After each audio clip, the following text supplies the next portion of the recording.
ආයිබෝවන් සුබ උදේසනක් වේවා කදවත්තට පෝෂණීය යන මාතෘකාව පිළිබඳ අද දවස සින්දනීය දේශවලම් අපිලා කමදාම අනිත් අයට ප්‍රශ්න දෙන්න නැතුව ඉන්න ඕන වගේ ඉන්නනම් ඉස්සලට එන්න අය එයාලා මගේ ආගමද එයාලා හින්දු ආගමද මුස්ලිම් ආගමද බෞද්ධ ආගමද ඒ වගේ අඳුම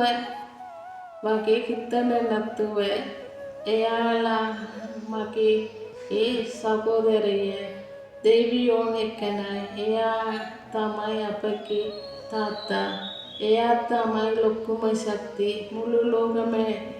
ඉන්න ජීවිතයේ මගේ සහෝදර සහෝදරි වගේ හිතනකොට අපිත් එක්ක මුළු ආගම ඉන්න අය ඔක්කොගරි වැඩ කරනකොට එයාලා අපිට සහයෝග කරනවා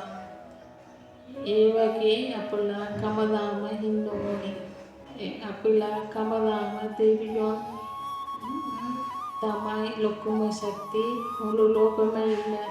ජීවිතයේ මගේ සහෝදර සහෝදරි වගේ කමදාම හිතන්න ඕනේ කමදාම හිතනකොට කවුරු හරි අපේ ඉස්සලා එනකොට එයාලා හිතනවා අපගේ සහෝදරි වගේ අපලා මොකද කියන්න නැතුව එයාලා අපගේ සහෝදර වගේ හිතෙන්දලා එයාලා තේරුම් ගන්න පුළුවන්